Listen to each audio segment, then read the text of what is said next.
Bienvenue à cette édition spéciale de Brancher entièrement consacrée à Internet.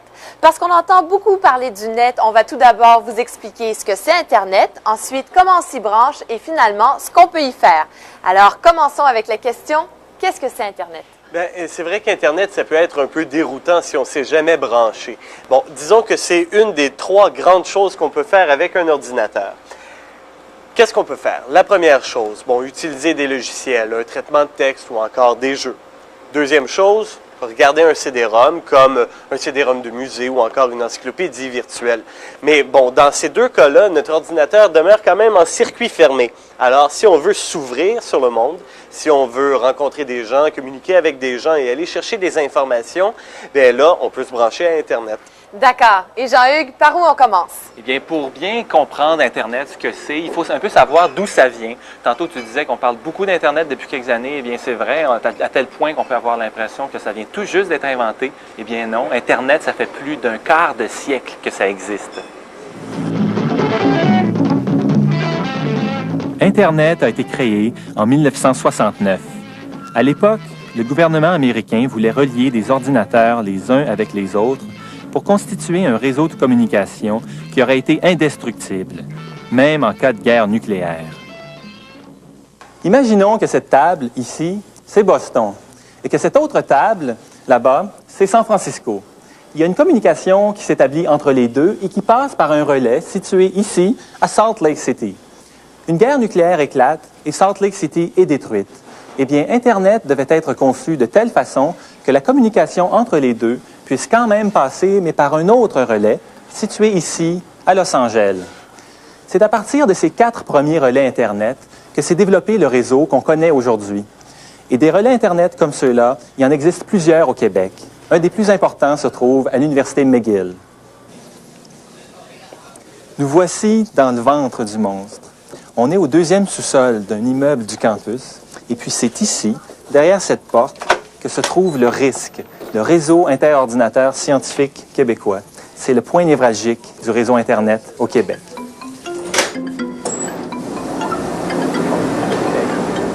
Ce groupe de modems ici redistribue le signal Internet dans différentes régions du Québec.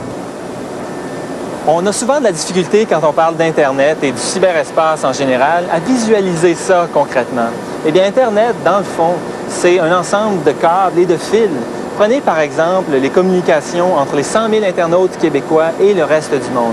Eh bien, il y en a une grande partie qui passe tout simplement par ces 2 petites fibres optiques ici.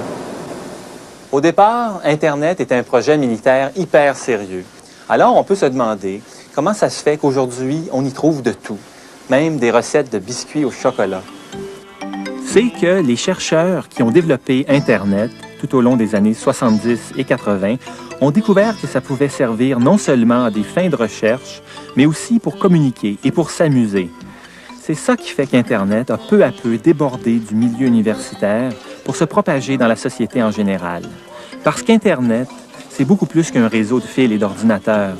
C'est surtout un immense réseau de gens.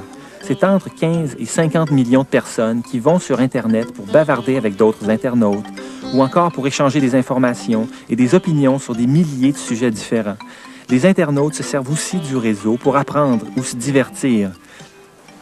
Bref, Internet continue de croître au moment où on se parle. Jean-Hugues disait qu'au début d'Internet, il existait 4 relais, donc 4 ordinateurs hôtes. Aujourd'hui, on en trouve plus de 15 millions de ces ordinateurs hôtes. Et Stéphane, dis-moi, est-ce qu'on peut calculer le nombre d'internautes? Non, pas vraiment, parce que c'est un petit peu comme dans un recensement, comme si tu pouvais calculer le nombre de portes, le nombre d'adresses, mais que tu pouvais pas savoir combien de personnes habitent derrière chacune de ces portes-là. Ce qu'on sait du moins, c'est que toutes ces personnes-là ont dû se brancher. Et Jean-Hugues, la grande question, est-ce que c'est compliqué se brancher? Ouais, ça peut être un peu compliqué si on n'a jamais touché à un ordinateur de sa vie, mais cependant, comme on va le voir, c'est une recette qui est toute simple. Il y a juste 4 ingrédients. Ça nous prend un ordinateur, un modem, une ligne téléphonique et un abonnement auprès d'un fournisseur de services Internet. On va les regarder un à un. Si vous n'avez pas d'ordinateur, soyez sans crainte. Tous les ordinateurs neufs vendus aujourd'hui sont assez puissants pour naviguer confortablement sur Internet. Mais un ordinateur usagé peut aussi faire l'affaire. Avec un 486 ou un Pentium dans la famille des compatibles IBM ou un vieux LC ou un PowerPC du côté des Macintosh, vous devriez n'avoir aucun problème. Assurez-vous simplement d'avoir suffisamment de mémoire vive ou de RAM. 8 mégaoctets, ça devrait être considéré comme un minimum. Mais même si vous avez un très vieil appareil, un peu comme celui-ci, Internet reste tout à fait accessible. Internet, après tout, a été créé il y a 26 ans. La navigation, par contre, risque d'être un peu sèche. De plus, vous risquez d'avoir de la difficulté à trouver un fournisseur d'accès Internet qui vous donne un accès à l'ancienne façon, c'est-à-dire en mode texte. Voici par exemple à quoi ressemble le site à la découverte de Tintin en mode texte.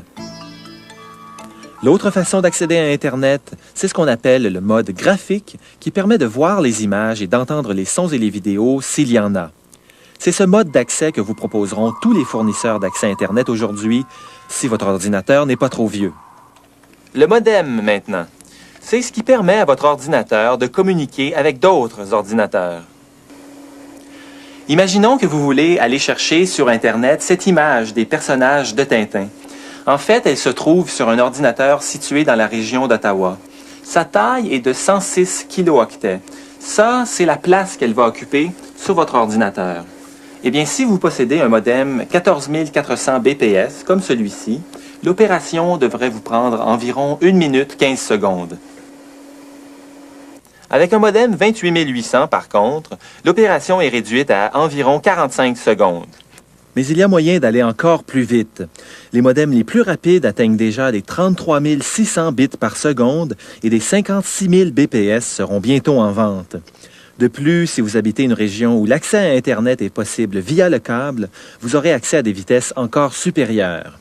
La plupart des gens qui accèdent à Internet à partir de la maison passent par la prise de leur téléphone. Ça peut aller pour un certain temps.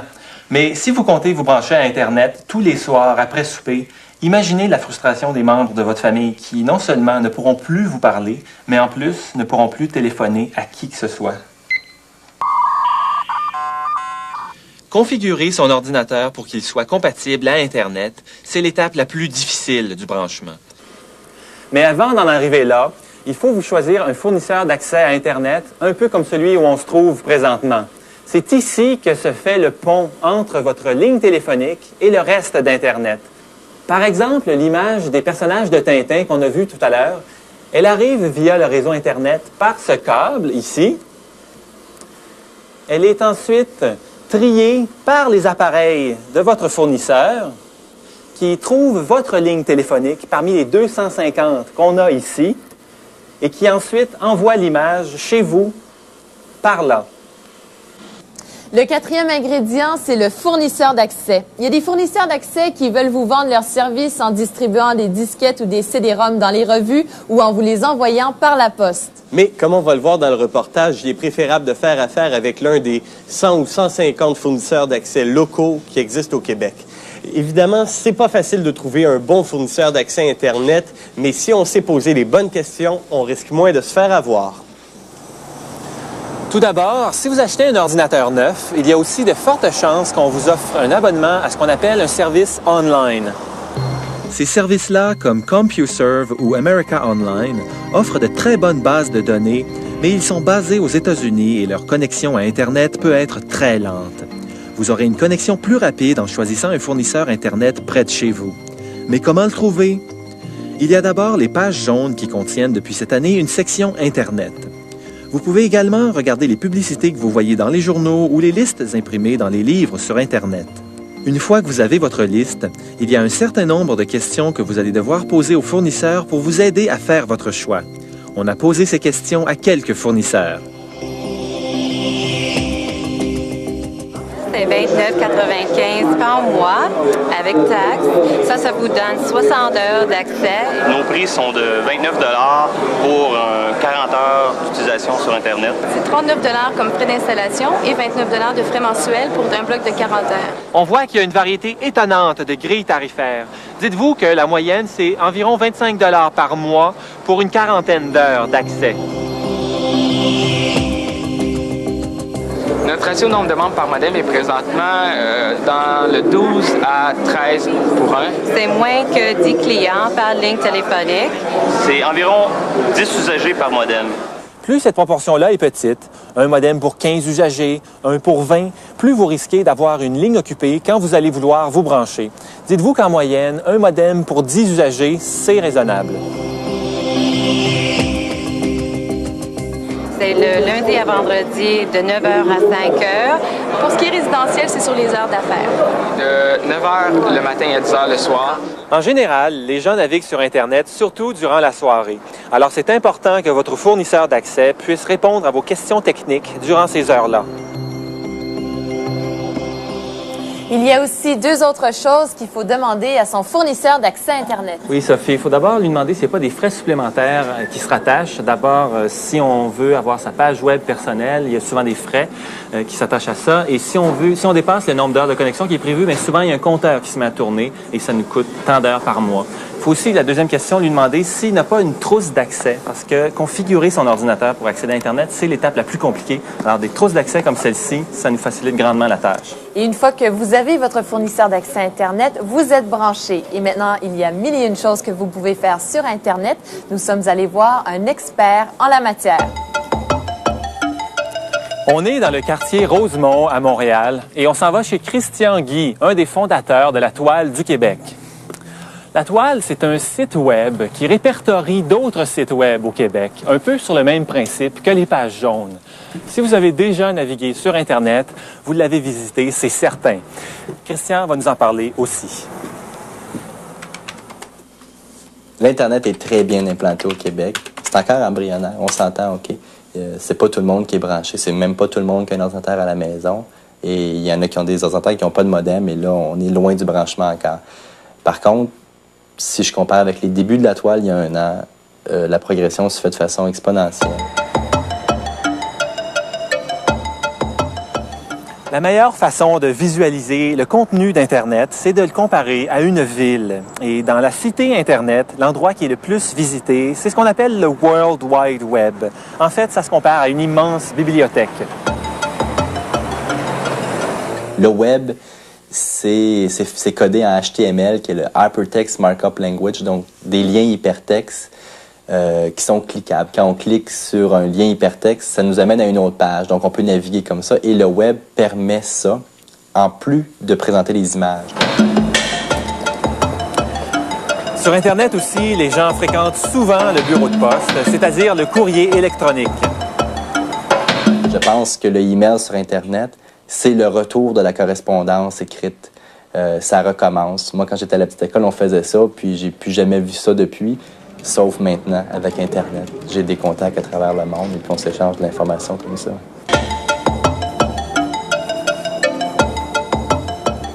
La troisième ressource la plus utilisée sur Internet, c'est ce qu'on appelle les newsgroups ou, en français, les forums de discussion. Des forums comme ça, il y en a 15 000 sur le réseau et on y discute d'à peu près tous les sujets possibles, des Canadiens de Montréal à la cardiologie, en passant par les ovnis. C'est comme s'il y avait 15 000 congrès qui se dérouleraient simultanément et continuellement, mais aussi auxquels vous pouvez participer.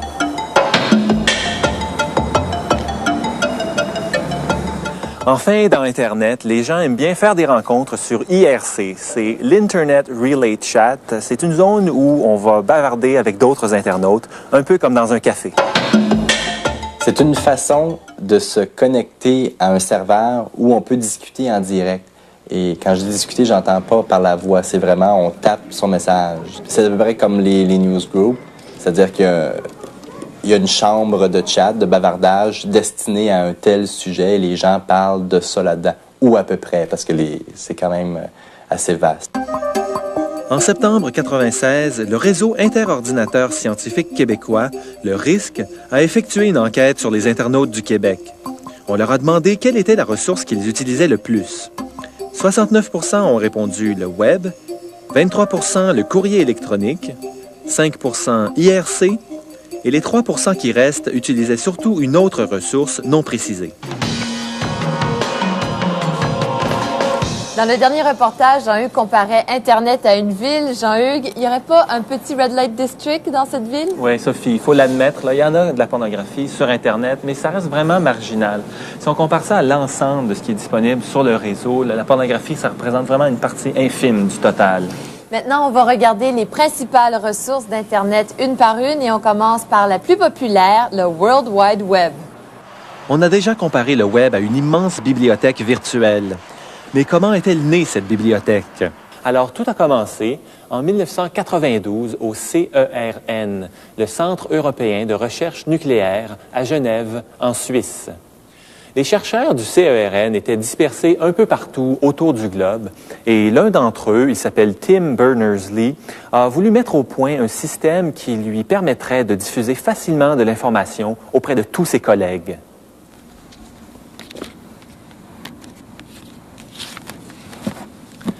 Son système devait être facile à utiliser grâce à ce qu'on appelle des hyperliens. Un hyperlien, c'est une idée qui se trouve dans un document, mais qui réfère à un autre document. Je vous donne un exemple. Imaginons que je sois sur Internet et que je navigue dans cette encyclopédie. Bien, je l'ouvre. On est dans la section Canada, vie culturelle, l'art moderne et contemporain, la peinture. Je trouve l'expression Paul-Émile Bordua. Si cette expression est un hyperlien, je clique dessus et ça m'amène instantanément à un autre document, la peinture au Québec. Encore une fois, j'ouvre le document. On peut lire que Bordua était membre du groupe des automatistes et qu'en 1948, il a publié le manifeste Refus global. Voici un autre hyperlien, Refus global. Je clique dessus et j'accède instantanément au document du même nom. Alors, c'est comme ça que sur Internet, on navigue d'un document à un autre, comme dans une immense bibliothèque. Si le Web est si populaire, c'est aussi parce qu'il est facile de publier dans cette bibliothèque en créant son propre site. Un site, c'est en quelque sorte une vitrine électronique où, moyennant des frais, on peut exposer au monde entier qui on est, qu'est-ce qu'on aime et qu'est-ce qu'on fait. C'est justement ce qu'a fait un chansonnier de Montréal, Yves Lanneville. Sur le Web, il a sa page personnelle, mais il donne aussi, à ses frais, des tonnes d'informations sur la chanson d'expression française. Mais c'est surtout de faire ma contribution, si on peut dire, à Internet. Depuis que je suis branché, je vais chercher de l'information. Puis à un moment donné, il faut se dire, bon, c'est le fun d'aller chercher tout ça, mais pour que ça soit là, il a fallu que des gens donnent de leur temps, donnent de leur savoir. Dans un marais de gens mauvais, il y avait... Je ne passerai pas mes journées devant des ordinateurs. Il n'y a rien comme aller dans une résidence pour personnes âgées, faire 1h15, 1h30 de chansons, d'émouvoir des cœurs, de s'émouvoir soi-même aussi en voyant ces gens-là qui réagissent aux chansons qu'on chante. Passer par ce pays la nuit. Il y a un fanat. Oui, Internet, c'est beau, mais c'est pas tout. Il reste du contact humain. Il faut que ça reste, puis bon, ça me prend ça. Danser, chanter, bras enlacés, afin de consoler votre roseau. Si le Web est si populaire aujourd'hui, c'est bien sûr par sa convivialité, mais aussi, comme le fait Yves Lanneville, parce qu'il est facile de s'y exprimer. En fait, aujourd'hui, on compte pas moins de 60 millions de documents différents sur le Web. C'est énorme parce qu'il y a 5 ans, là, on n'en comptait aucun. Jean-Hugues, on vient de voir l'application la plus récente d'Internet, c'est-à-dire le Web. Maintenant, on va examiner l'application la plus ancienne, le courrier électronique. Oui, le courrier électronique ou email pour Electronic Mail. Ça, c'est une application qui nous vient des années 70, mais elle reste encore très utilisée aujourd'hui. D'ailleurs, l'année dernière, sais-tu combien de messages de courrier électronique se sont échangés les internautes? Quelques millions? C'est pas loin de 6 milliards. 6 milliards. OK, bonjour. Merci beaucoup.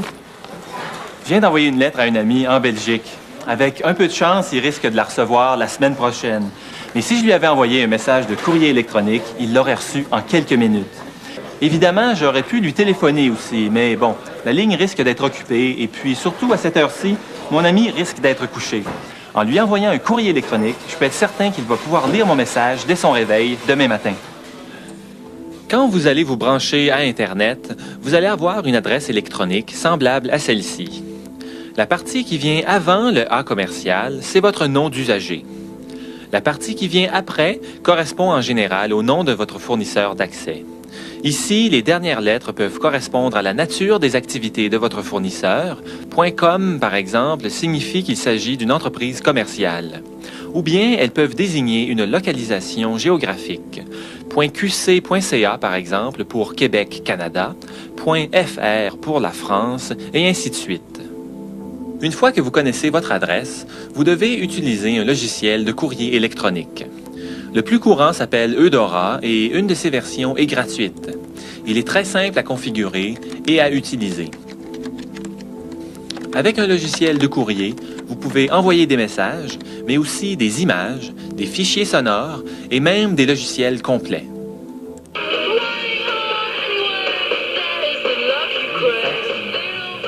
De nos jours, avec le fax, le cellulaire, les téléavertisseurs, on peut se demander qu'est-ce que le courrier électronique nous donne de plus. On a posé la question à Marie-Brigitte Stock, une relationniste qui l'utilise tous les jours. C'est beaucoup plus rapide, enfin l'information se transmet presque d'une façon simultanée, puis des économies de temps aussi, enfin bon, ça si je chiffre ça par le temps passé à envoyer quelque chose, le faxer, vérifier si le fax est bien passé, ça c'est du temps aussi. Donc oui, il y a certainement des économies. Maintenant, je vais te montrer comment on en envoie, tu veux? Oui. Hein? On va lui envoyer quelque chose. Vous cliquez sur le tout et automatiquement son adresse apparaît avec mon adresse à moi. Okay. Ici, je vais rentrer... Vous écrivez un message. OK, on va rentrer un message. Salut, virgule... On va essayer d'envoyer ça. Voilà, c'est fait, elle l'a reçu. C'est fini. Et ça, c'est la même vitesse pour Vancouver ou pour Toronto ou pour les États-Unis et tout ça. Je veux dire, ça a été très vite, c'est fait. Et puis, si demain matin, votre fournisseur d'accès Internet disparaissait, est-ce que vous seriez en manque de courrier électronique? Oui, ça m'est arrivé. C'est-à-dire que j'ai eu des problèmes au moment où il fallait envoyer un communiqué de presse qui était très important et puis tout a sauté. Oui, c'était pas une bonne journée, disons. Ça m'a manqué, oui. On aborde maintenant une autre application d'Internet qu'on appelle les forums de discussion ou newsgroup en anglais. Lorsqu'on dit qu'on trouve n'importe quoi sur Internet, habituellement, on fait référence aux forums de discussion. Stéphane et moi sommes en train de regarder une liste des sujets dont on discute dans ces forums. Alors, ça va du jardinage aux extraterrestres à la pornographie. Oui, il y a même des forums où on peut télécharger des images pornographiques. Il y en a d'autres où ce sont des fanatiques de l'extrême droite qui échangent des propos haineux. Mais il faut quand même dire que dans la plupart des forums, ce sont des propos relativement inoffensifs que l'on tient. Ce qui fait que peu importe votre intérêt particulier, il y a certainement un forum de discussion qui vous attend sur Internet. Interroger sur l'impact des presses numériques et du... On est au Palais des Congrès de Montréal et comme tous les centres de congrès dans le monde, cet immeuble est conçu pour recevoir plusieurs événements en même temps. Par exemple, à côté se déroule une conférence sur l'avenir de l'imprimerie, alors que derrière nous, le Mouvement des Jardins est à préparer son assemblée annuelle la semaine prochaine.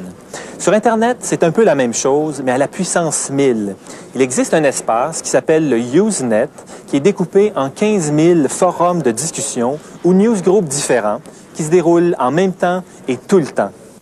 Si vous avez accès à Internet, vous pouvez lire ce qui se passe sur ces forums à l'aide des logiciels Free Agent sur un PC avec Windows ou Newswatcher sur un Macintosh.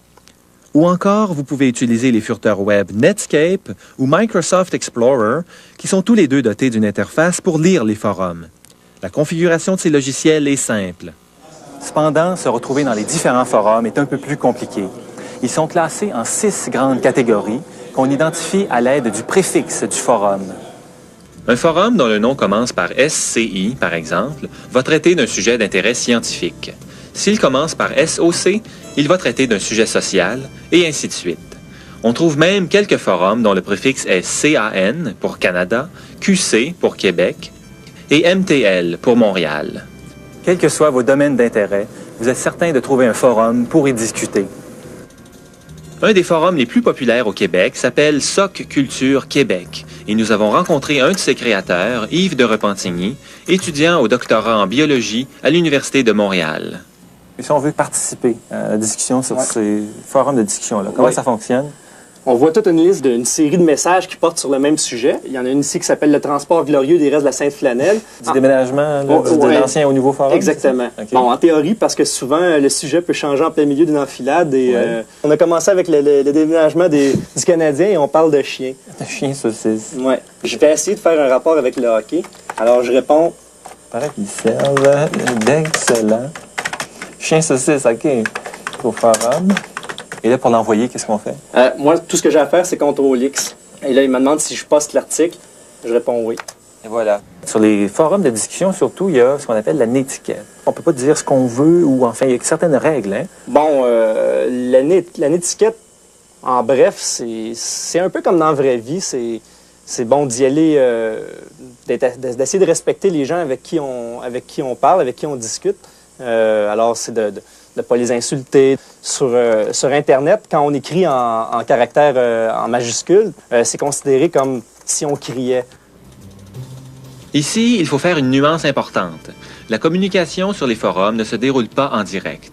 C'est comme placer une annonce dans une revue spécialisée pour vendre sa voiture. Il peut se passer quelques jours avant que tous nos acheteurs potentiels aient vu notre annonce. Si vous êtes sur Internet et que vous naviguez surtout sur le web, je vous conseille une petite visite dans les forums de discussion. C'est là que vous allez vous rendre compte qu'Internet est peut-être moins une autoroute de l'information qu'une autoroute de la communication.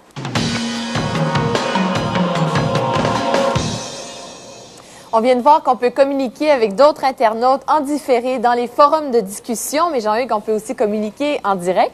Oui, Sophie, c'est possible grâce à une application qui s'appelle l'Internet Relay Chat ou IRC. Mais je pense que Stéphane est beaucoup mieux placé que nous pour en parler. Stéphane, tu passes combien d'heures à peu près là-dessus? Peut-être 20-25 heures par semaine, tout au plus. Mais ce que tu disais, c'est intéressant, l'analogie de la ville. Parce que, bon, sur la ville d'Internet, IRC, c'est un peu comme un café ou un bistrot, justement. Excepté qu'au lieu de parler de vive voix avec les gens, on communique par clavier interposé. On regarde ça. Il faut toutefois vous prévenir que le reportage a été fait avant que Stéphane se joigne à l'équipe de Branché. À l'époque, il portait la barbe et la moustache. Bref, on l'a tellement aimé qu'on l'a acheté. Stéphane Etier est un véritable accro de l'Internet Relay Chat. Sur IRC, il change carrément d'identité. Stéphane Etier devient la brute. Dis donc, la brute, ça fait combien de temps que tu es sur IRC? Ça fait pas loin de 4 ans, là. 4 ans? Oui.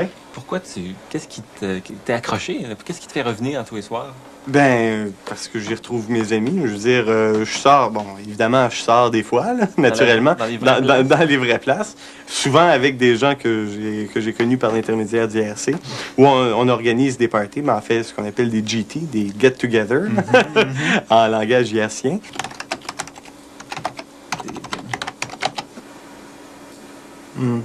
En général, disons, les soirs, où il y a le plus de monde en même temps, où on parle de peut-être 15 à 20 000 personnes en même temps. Qui sont sur tout l'IRC. OK. Là, on parlerait d'environ 4 000 canaux différents. 4 ou 5 000 canaux. 4 000 chambres, 4 000 cafés différents. 4 000 cafés différents, exactement. Se brancher sur l'Internet Relay Chat, c'est un peu comme entrer dans un café ou dans un bar et se mettre à discuter avec de purs inconnus. Et de la même façon qu'il existe différents styles de café ou de bar, il existe différents canaux sur IRC. On reconnaît ces canaux-là par le symbole dièse qui précède le nom de chacun d'eux. Sur certains canaux, on peut discuter de politique ou de sujets de société. D'autres, par contre, servent carrément pour faire des rencontres. Il faut vraiment d'abord choisir ton canal. C'est comme quand on arrive, par exemple, dans une nouvelle ville, on dit, là, on cherche les endroits où il y a des gens qui ont des intérêts un peu communs, qui ont peut-être un peu le même âge ou qui vont parler la même langue aussi. C'est bête, mais c'est vrai. On se branche à l'Internet Relay Chat en utilisant, si on a un compatible IBM, le logiciel MIRC, ou si on a un Macintosh, les logiciels Urkel ou Homer. Après avoir choisi un pseudonyme, on peut se mettre à discuter. Mais auparavant, il faut se connecter à un serveur IRC.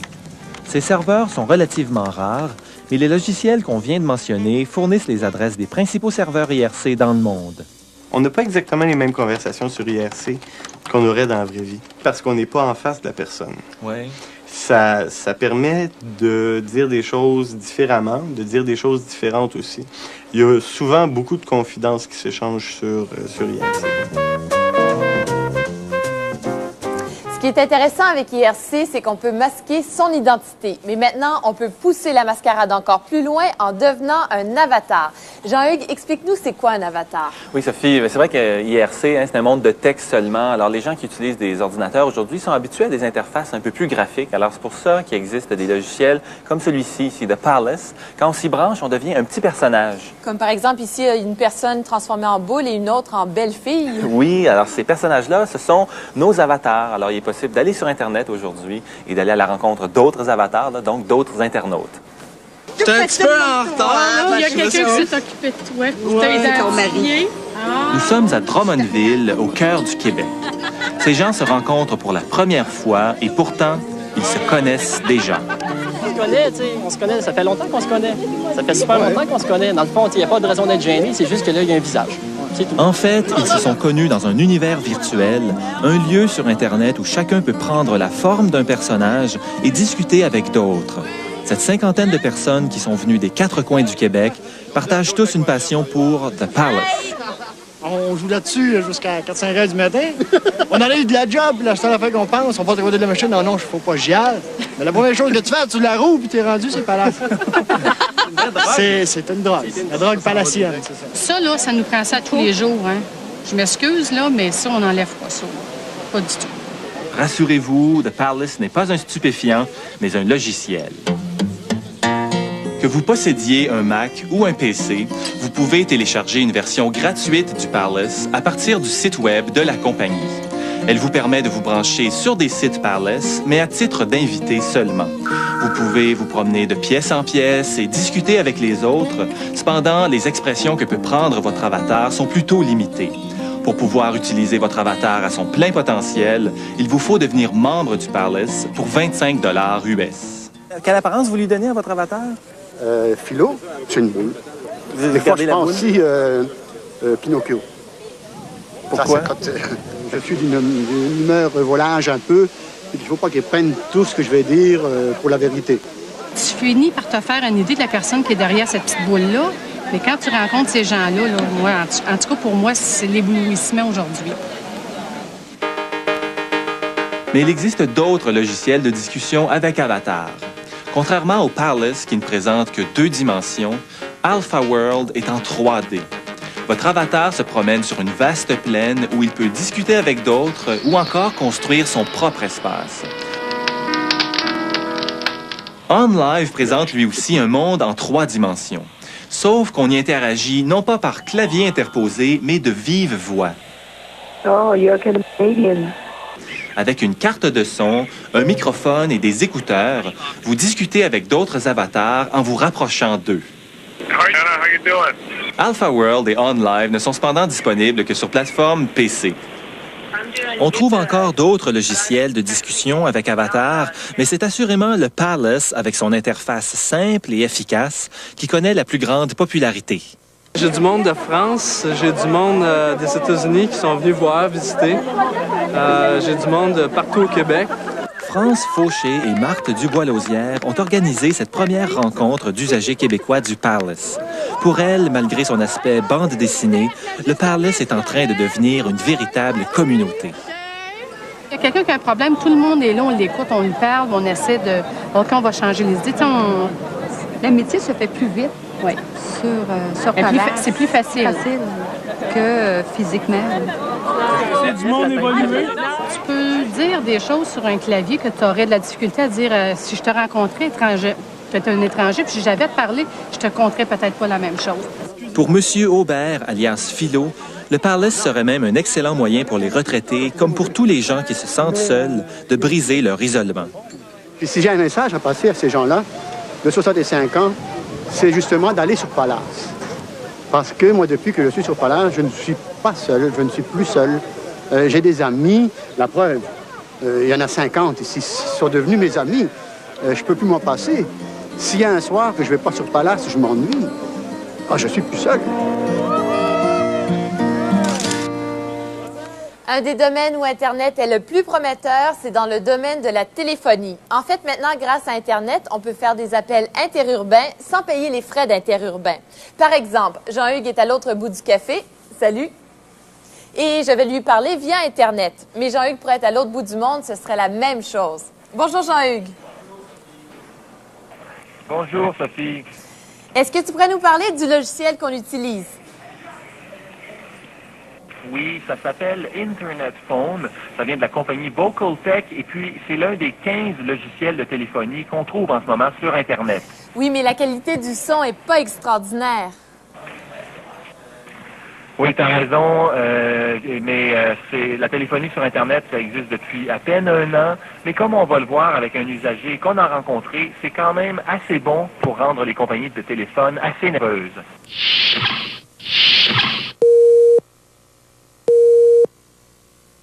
My name is Martin, and I'm in Montreal, Canada. Over. Yes, I visited Montreal several times. I am from Arizona, but I'm living in Mexico City. Over. Professeur à l'Institut Técart, Martin Archambault utilise Internet pour parler de vive voix avec des gens situés un peu partout dans le monde. Idéalement, il faut se donner rendez-vous parce que contrairement au téléphone ordinaire qui sonne dans la maison pour nous avertir que quelqu'un veut nous parler, Internet Phone fait appel à des serveurs qui utilisent le logiciel Internet Phone. Il faut donc être branché sur Internet et en plus être dans le logiciel Internet Phone pour être accessible sur les tables de discussion. Il existe une quinzaine de logiciels de téléphonie Internet pour Mac et pour PC. La plupart coûtent entre 20 et 150 $ américains. Mais vous pouvez trouver sur Internet des versions démo d'Internet Phone, par exemple. C'est le produit que recommandent la plupart des bancs d'essai de logiciels de téléphonie. Le démo, par contre, ne fonctionne que durant 7 jours. Ah, on est 3 en fait sur la ligne. Il y a Yannick, Nordine et Sylvie dans Lyon, en France. D'accord, Lyon en France. Une autre chose à considérer, est-ce que votre carte de son et votre logiciel permettent des communications half duplex ou full duplex? Dans le mode half duplex, un seul interlocuteur peut parler à la fois, un peu comme avec un walkie-talkie. 10-4. Alors que dans le mode full duplex, les communications peuvent se croiser, comme avec le bon vieux téléphone. I'm gonna play you some music. Martin utilise Internet Phone, qui permet de parler à de purs inconnus en se branchant à des serveurs prévus à cet effet. La plupart des logiciels de téléphonie permettent de rejoindre un internaute qu'on connaît déjà. Il suffit de composer son adresse Internet ou adresse IP. Ah, salut, Pan. Comment ça va? Qu'est-ce que tu as fait de bon cette semaine? Moi, j'utilise Internet Phone depuis environ une période de 3 mois. Et puis, principalement, c'est pour parler avec mon père, qui demeure à une zone qui est longue distance avec moi. Donc, ça nous permet de nous communiquer sans directement utiliser le téléphone et faire des interurbains. Bon, évidemment, ça ne représente pas des économies monstres, mais c'est quand même intéressant de pouvoir l'utiliser comme ça sans se préoccuper des frais de longue distance. Avoir beaucoup de personnes avec qui je pourrais faire des communications, il est certain que je pourrais peut-être même faire des économies qui avoisineraient le coût de mon abonnement Internet. Finalement, je pourrais payer mon abonnement mensuel Internet juste avec les économies, oui. I'm getting a real garbled response. Can you repeat again and speak more slowly? You've already answered my question. I was asking you, how is my signal quality there in Mexico? Mais les résultats peuvent être décevants. La qualité d'une communication est encore loin de ce qu'on obtient avec le téléphone. Mais il s'agit définitivement d'une voie d'avenir qui risque de supplanter les services d'interurbains tels qu'on les connaît aujourd'hui. En Ontario, par exemple, une petite compagnie appelée The Link offre d'ores et déjà au grand public 15 heures d'interurbain par mois pour 20 $ seulement, et ce, partout en Amérique du Nord. Son secret, elle passe par Internet. C'est ce qui fait que plusieurs compagnies d'interurbains sont inquiètes. Aux États-Unis, elles ont demandé à la FCC, l'équivalent américain du CRTC, de carrément interdire la téléphonie par Internet. Je pense que c'est déjà un concurrent. À savoir si c'est un concurrent sérieux, je pense que c'est pas le cas présentement. Mais être dans les souliers des dirigeants d'une compagnie de téléphonie, je commencerai à me poser des questions. Il est impossible de prédire ce que l'avenir nous réserve dans le domaine de la téléphonie par Internet, mais chose certaine, ça risque de toucher tout le monde. Oui, allô? Un instant, là.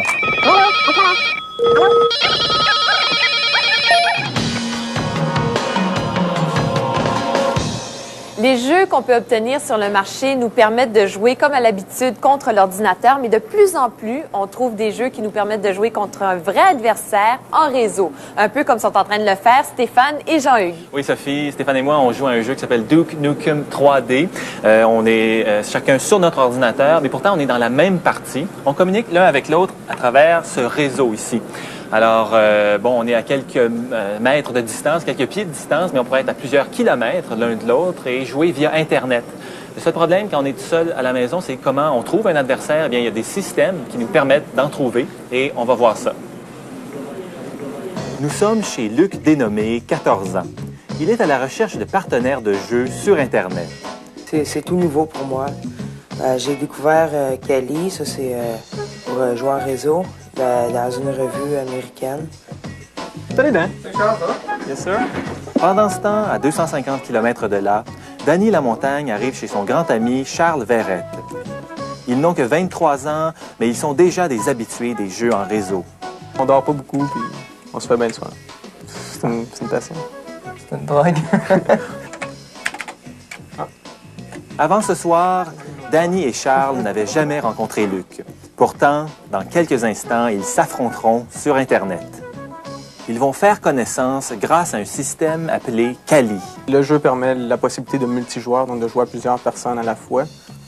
En faisant ça avec Kali, donc en faisant partir les deux simultanément, si on veut, ça nous permet de jouer contre d'autres gens qui sont à travers la planète, parce que l'Internet, c'est ça, on peut atteindre plusieurs gens là, vraiment d'un bout à l'autre du monde. Bref, Kali, ce n'est pas un jeu. Vous devez déjà posséder les jeux en question sur votre disque rigide. Kali ne vous offre qu'un point de rencontre. Pour utiliser Kali, qui fonctionne autant sur Mac que sur PC, il vous suffit de le télécharger à partir de son site Web. Une fois installé, il vous permettra de vous relier à l'un des quelques 100 serveurs Kali dans le monde et d'y trouver des adversaires. OK, go! Vous pouvez jouer avec autant de partenaires que le jeu que vous choisissez le permet.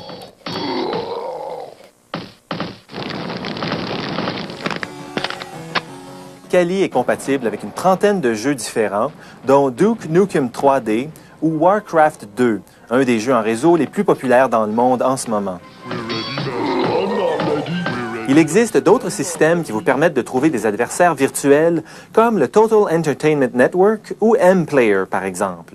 Mais ces systèmes vous facturent quelques dollars pour quelques heures de jeu par mois. Si vous voulez jouer plus, il vous faut débourser un tarif horaire. Et la facture peut monter très vite. Kali a l'avantage d'être gratuit à l'utilisation.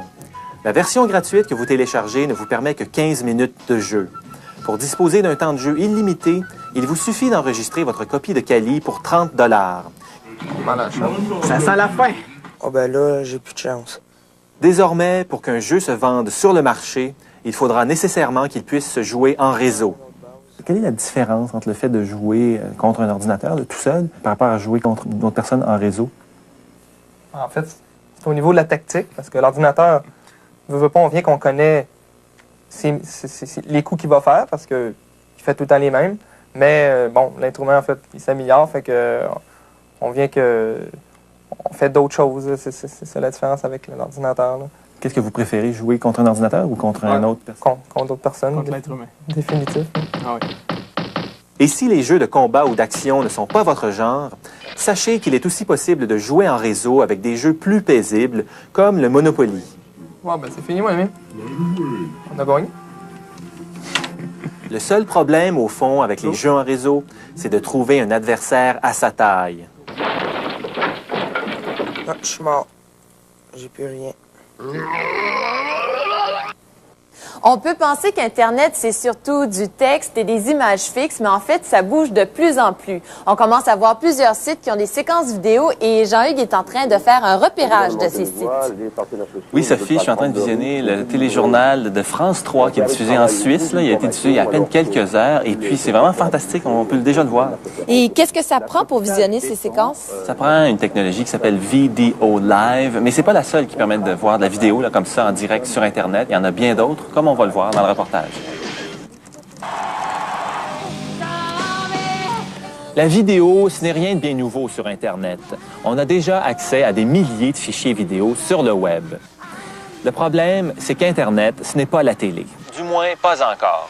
Si on veut visionner un fichier vidéo, il faut d'abord le télécharger en entier sur son disque rigide. Et comme une seule seconde de vidéo peut prendre autant d'espace que 60 pages de texte, vous pouvez vous imaginer ce à quoi les internautes ont dû s'habituer.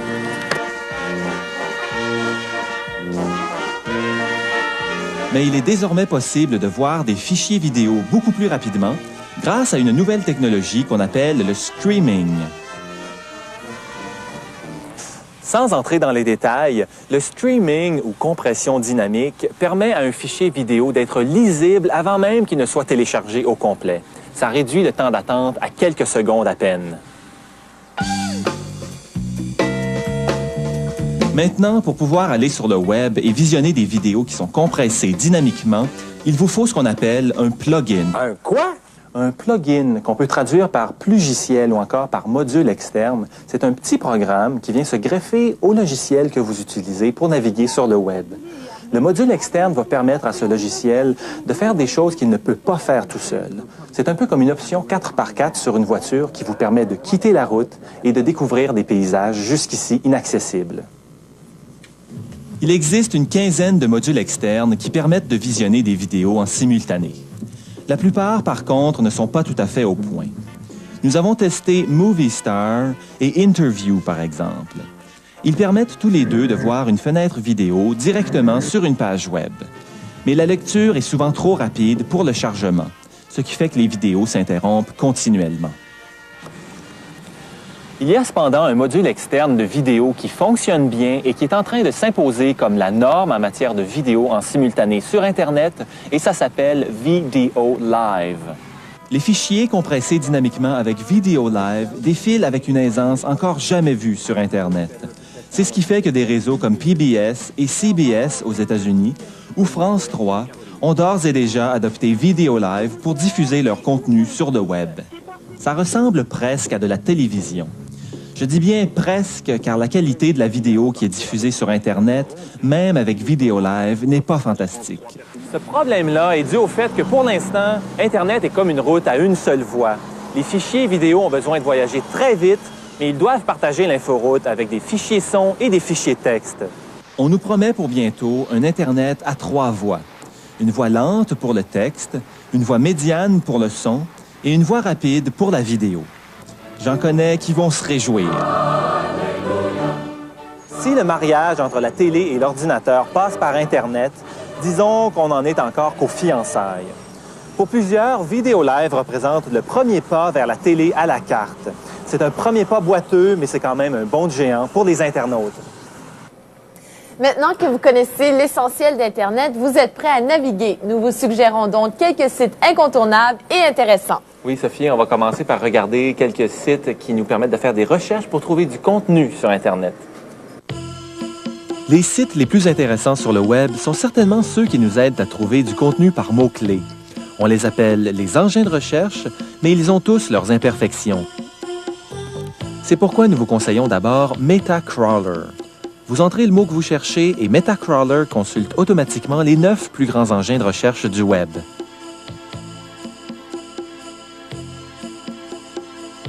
Deuxième site, la Toile du Québec. Si vous cherchez du contenu d'ici, c'est le répertoire de sites québécois le plus complet et le mieux organisé. Mais le paysage d'Internet change de semaine en semaine. En consultant les Chroniques de Sibérie, vous êtes certain de rester au courant. Les Chroniques, c'est un bulletin hebdomadaire qui nous informe des grands courants qui traversent le net.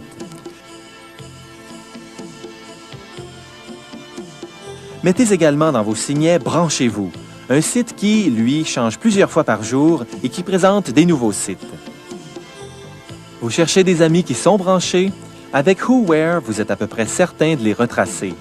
Vous tapez leur nom et Whowhere vous donne leur adresse électronique. Mais grâce à un autre site appelé People Search Canada, vous pouvez également trouver des amis qui ne sont pas branchés. People Search Canada vous donne leur adresse postale complète ainsi que leur numéro de téléphone. En terminant, nous vous recommandons shareware.com, où vous trouverez tous les logiciels dont vous avez besoin pour faciliter votre navigation sur Internet. Alors voilà. Cependant, il reste un site très important. Le nôtre, le site de l'émission Branchée, où vous trouverez des informations, des conseils, des critiques aussi, non seulement sur Internet, mais aussi sur des CD-ROM, des jeux, des enjeux de société, bref, tout ce qui se rapporte aux nouvelles technologies. Alors, on vous souhaite bonne navigation. Pour nous joindre, il y a plusieurs façons de le faire. Vous pouvez nous écrire par courrier ordinaire, vous pouvez nous envoyer un fax ou encore nous laisser un message dans notre boîte vocale. Vous pouvez aussi communiquer avec nous par courrier électronique.